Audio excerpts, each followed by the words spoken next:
Selamat datang kembali di pembahasan mendalam kita. Kali ini kita mau bedah bab 4 dari Blue Ocean Strategy.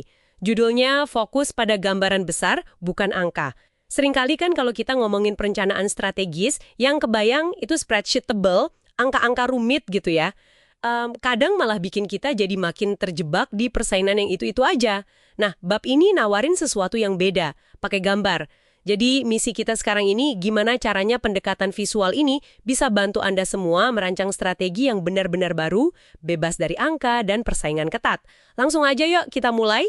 Iya, betul sekali. Itu jebakan yang umum banget sih dalam perencanaan tradisional. Fokusnya ke angka, perbaikan kecil-kecil, ujung-ujungnya ya cuma memperkuat posisi di samudra merah persaingan itu, bukannya bikin lompatan nilai baru atau samudra biru. Pendekatan visual ini ya tujuannya mendobrak kebiasaan lama itu. Oke, jadi intinya kita diajak gambar strategi, bukan nulis laporan tebel-tebel. Dan alat utamanya kanvas strategi ya. Apa sih itu sebenarnya? Kekuatannya di mana? Kanvas strategi itu, bayangin aja kayak cermin sekaligus peta. Dia ngasih gambaran visual kondisi persaingan saat ini. Ada 3 hal penting yang ditunjukin. Pertama, ya faktor-faktor apa aja yang jadi standar persaingan di industri Anda sekarang. Kedua, gimana profil investasi para pesaing. Mereka taruh duit di mana aja. Nah, yang ketiga dan paling penting, gimana profil strategi Anda sendiri saat ini.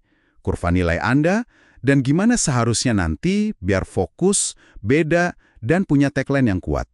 Ini memaksa kita jujur sih. Menarik. Tapi bukannya menggambar strategi juga bisa jadi rumit dengan caranya sendiri ya?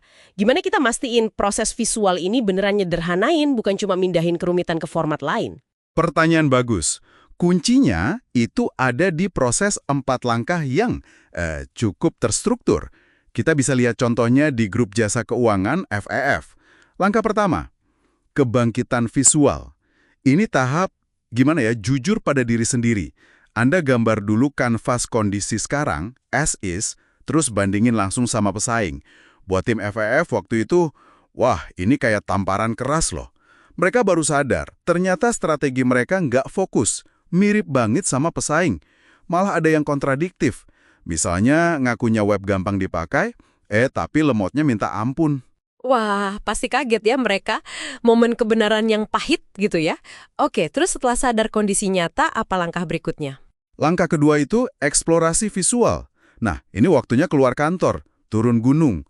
Bukan sekedar riset pasar biasa ya, tapi benar-benar amati langsung gimana pelanggan, bahkan non-pelanggan dan pelanggan pesaing itu berinteraksi. Tim FF nemui banyak asumsi mereka yang ternyata keliru. Contohnya gimana tuh? Misalnya, mereka kira relationship manager itu penting banget buat klien. Ternyata nggak sepenting itu. Justru kemudahan buat melacak transaksi online itu yang vital, tapi diabaikan. Jadi, asumsi internal itu bisa salah besar kalau nggak dicek langsung ke lapangan kan? Nah, dari temuan lapangan ini, mereka mulai rancang beberapa alternatif kanvas strategi buat masa depan. To be. Oke, jadi realitas di lapangan jadi bahan bakar ide baru ya. Setelah punya beberapa alternatif visual, gimana milih yang terbaik? Nah, masuk langkah ketiga, pameran strategi visual. Ini kayak kontes kecantikan strategi gitu deh. Alternatif-alternatif kanvas tadi dipresentasikan. Singkat aja, maksimal 10 menit per kanvas. Dan yang penting, nggak cuma ke bos-bos di dalam, tapi juga ke pihak luar. Oh, ke pelanggan juga? Iya, pelanggan, non-pelanggan, sampai pelanggan pesaing. Minta masukan jujur mereka. Buat IFS, ini ngebantu banget buat nyaring faktor mana yang benar-benar penting buat pasar. Mereka jadi lebih berani buat ngurangin atau bahkan hapus beberapa faktor, kayak akun eksekutif tadi. Terus ningkatin yang lain kayak kemudahan, kecepatan. Dan bahkan bikin yang baru sama sekali kayak pelacakan transaksi itu. Hasilnya, strategi jadi jauh lebih tajam, fokus, beda, dan pesannya kuat. Kayak crowdsourcing arah strategi gitu. Keren. Dan langkah terakhir, gimana mastiin strategi baru ini nggak cuma bagus di gambar, tapi beneran jalan di seluruh perusahaan? Itu langkah keempat, komunikasi visual. Begitu strategi masa depan udah final, gambar kanvas sebelum dan sesudah itu disebarin ke seluruh organisasi. Ini jadi panduan visual yang simple tapi kuat. Semua orang dari atas sampai bawah langsung ngerti prioritas barunya apa, arahnya kemana. Di IFS, gambar ini jadi acuan buat semua keputusan investasi loh. Satu gambar bisa nyatuin pemahaman ribuan orang. Jauh lebih efektif dari dokumen strategis tebel bantal. Jadi kayak mantra bersama gitu. Paham, paham. Nah, Canvas tadi kan fokusnya per unit bisnis ya. Kalau kita mau lihat dari atas, dari level korporat, gimana cara metein semua bisnis perusahaan biar tetap fokus ke penciptaan nilai baru? Betul, ini penting di tingkat korporat.